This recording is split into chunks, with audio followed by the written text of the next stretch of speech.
যার প্রস্তুতি সবই কার্যত স্থবির হয়ে যাওয়া, স্কুল কলেজ অফিস কার্যত ঘোষিত এবং অঘোষিতভাবে বন্ধ হয়ে যাওয়া এবং লম্বা মৃত্যু মিছিল। আপনাদের প্রথমেই জানাই, আমি একটু আগেই সোশ্যাল মিডিয়াতে পোস্ট করেছি, আপনারা দেখেছেন, কারণ বাধ্য হয়েছি কমেন্ট রিঅ্যাক্ট করার জন্য। প্রপারলি আমাদের অরেঞ্জ ওয়ার্নিং রেনফল থাকা সত্ত্বেও মাননীয় মুখ্যমন্ত্রী কিভাবে একাধিক ইলেকট্রনিক্স চ্যানেলে মিথ্যা ইন্টারভিউ দিয়েছেন, কারণ তিনি মিথ্যা কথাই বলেন, সত্য কথা বলেন না। আর যখন এই মুহূর্তে সন্ধ্যাবেলা বিরোধী দলনেতা সাংবাদিকদের কাছে মিলিত হয়েছেন, তখন এই মুহূর্তে মুখ্যমন্ত্রী উৎসবে মত্ত। অফিসিয়ালি নয়, নন অফিসিয়ালি 10 জন মারা যাওয়ার পরেও সহনাগরিকের মৃত্যু, তিনি শোকস্তব্ধ নন। দেখুন, অরেঞ্জ ওয়ার্নিং রেনফল কিভাবে ছিল, আপনার অ্যালার্ট কিভাবে করেছে আইএমডির পক্ষ থেকে। একটা সামান্য অ্যাজিটেশন যদি হয়, অভয়ার বাবা মা ডাকুক, আর যোগ্য শিক্ষক শিক্ষাকর্মী ডাকুক, চাকরি প্রার্থীরা ডাকুক, রাজনৈতিক দল ছেড়ে দিলাম, তখন নবান্ন এবং কলকাতা পুলিশের প্রেস কনফারেন্সের বন্যা বয়ে যায়, বন্যা বয়ে যায়। কোথায় মনোজ বর্মা, কোথায় রাজীব কুমার, কোথায় জাভেদ শামীম, কোথায় সুপ্রতিম সরকার, কোথায় ইন্দিরা মুখার্জি, কোথায় খালেদ মিরাজ না কি নাম, জয়েন্ট সিপি? এদের দেখতে পাওয়া যাচ্ছে না কেন? কাল থেকে, গতকাল থেকে এই যে ওয়ার্নিং, মানুষকে অ্যালার্ট করা, হাফ প্যান্ট পরে তো খিঁচবেরি ফটো, তো খিঁচবেরি ফটো, তো খিঁচবেরি ফটো। ইনি কোথায় ছিলেন কালকে? সাংবাদিক নিয়ে ঘুরছেন, জলে গিয়ে ওনার মালিকের কাছ থেকে শিখেছেন, তো খিঁচবেরি ফটো। এই লোকটাকে তাড়াচ্ছে না কেন? একে তো আগে গ্রেপ্তার করতে হবে। এ আর মনোজ বার্মা আর সিএসসি সঞ্জীব গোয়েঙ্কা, 3 জনকে জেলে দেখতে চায় বাংলা।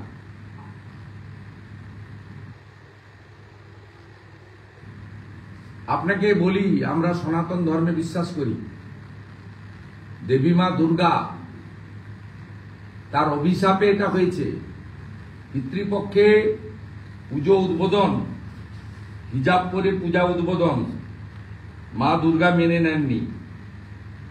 খুব পরিষ্কার ভাবে আপনাদের বলছি, শনিবার দিন পিতৃপক্ষে যে 3টে পুজো উনি উদ্বোধন করেছিলেন, তার মধ্যে হাতিবাগানে হিজাব পরে, বৃষ্টি পড়লে ছাতা মাথায় রাখতো, কান বের করে রেখে কেউ বৃষ্টি আটকায় না।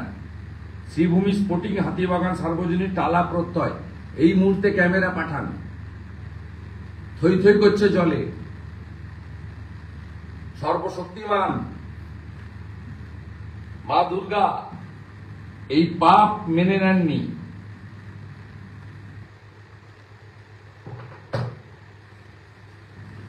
মারা গেছে যারা, তাদের সম্পর্কে কলকাতা পুলিশের কোনো প্রেস স্টেটমেন্ট নেই, এফআইআর নেই। 6:30 বেজে 7টা বাজতে যায়। যারা মারা গেছে, Firoz Ali Khan, 16 Sundari Mohan avenue, Kolkata 14, Beniapukur police station.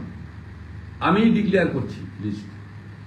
Prantosh Kundu, son of late Haralal Kundu, Jitendra Singh, Hossain Shah road, Ramgopal Pandit, 149C Garia main road, Pawan Gharami, Magrahat, Shubha Pramanik, 109 DH road, Diamond Harbour road, Purba Barisha Sunil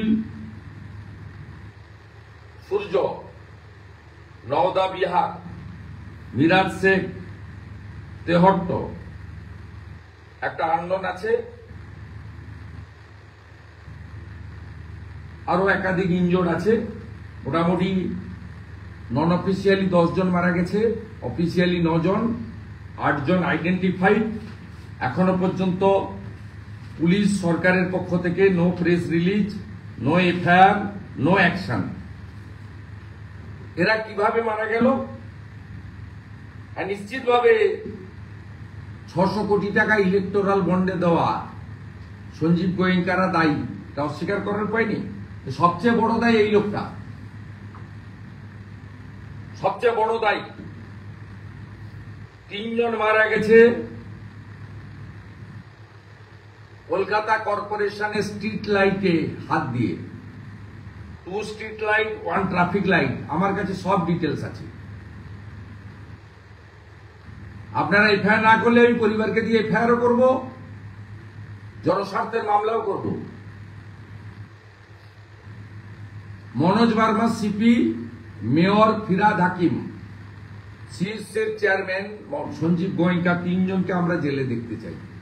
আর মুখ্যমন্ত্রী মমতা ব্যানার্জির পদত্যাগ চাই। 9 জনের মধ্যে 3 জন মারা গেছে কলকাতা কর্পোরেশন যে মেনটেন করে স্ট্রিট লাইট এবং ট্রাফিক লাইটে।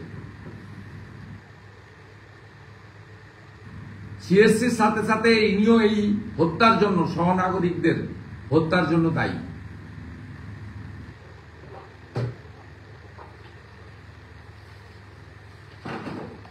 আমরা এই পরিস্থিতি স্বাভাবিক হওয়ার সাথে সাথে যা যা করণীয় কাজ প্রতিবাদও হবে। সহনাগরিকদের মৃত্যুর জন্য যারা অভিযুক্ত তাদের বিরুদ্ধে ব্যবস্থা গ্রহণের জন্য যা যা করার তা করা হবে। এবং সেই পরিবারগুলির পাশেও আমি সকলকে আবেদন করব, যেহেতু সরকার এখনো পর্যন্ত পাশে দাঁড়ায়নি, সিএসসি কর্পোরেশনের পক্ষ থেকে উপযুক্ত কোনো ঘোষণা হয়নি, যদিও মৃত্যু কোনো ক্ষতিপূরণ দিয়ে হয় না। আমি দাবি করব শুধু মমতা ব্যানার্জির ওই রিড অ্যান্ড রাইটের 10,000 টাকার কন্ট্রাকচুয়াল চাকরি নয়, প্রত্যেকটি ক্ষতিগ্রস্ত পরিবারকে ক্লার্কের চাকরি দিতে হবে গ্রুপ সি, এবং 1 কোটি টাকা করে ক্ষতিপূরণ কলকাতা রাজ্য সরকারকে, 1 কোটি টাকা করে ক্ষতিপূরণ সিএসসি কে, এবং 1 কোটি টাকা করে ক্ষতিপূরণ কলকাতা কর্পোরেশনের লোন ফান্ড থেকে দিতে হবে। এই মৃত্যুর জন্য যদি কেউ দায়ী থাকেন, তার নাম হলো পশ্চিমবাংলার অপদার্থ মুখ্যমন্ত্রী মমতা বন্দ্যোপাধ্যায়। এবং প্রপারলি আইএমডি জানানো সত্ত্বেও যারা গণতান্ত্রিক আন্দোলনকে কণ্ঠরোধ করার জন্য যে পুলিশের তৎপরতা দেখা যায়, তাদের উদ্যোগে, কর্পোরেশনের উদ্যোগে এবং ডিজাস্টার ম্যানেজমেন্টের যারা যারা আছেন তাদের উদ্যোগে কিছু না দেখানোর, মানে সতর্কতা না নেওয়ার ফলে আজকে এতগুলো 10 জন সহনাগরিককে আমাদের কলকাতার মতো শহরে আজকে তারা প্রাণ হারালেন। বা আমি বলবো এটা পরোক্ষভাবে খুনি এই রাজ্য সরকারের দ্বারা, তৃণমূল কংগ্রেস পরিচালিত কর্পোরেশন, এবং তারা যাদের কাছ থেকে সবচেয়ে বেশি অর্থনৈতিকভাবে বেনিফিট হয়েছে ইলেকটোরাল বন্ডে, হলদিয়া এনার্জির নাম করে যাদের 600 কোটি টাকা শুধু বন্ডেই পাওয়া গেছে। এর বাইরেও মুখ্যমন্ত্রীর বিদেশ সফর থেকে শুরু করে সব জায়গায় এরা থাকে। এরা মুখ্যমন্ত্রীর ভীষণ ক্লোজেস্ট।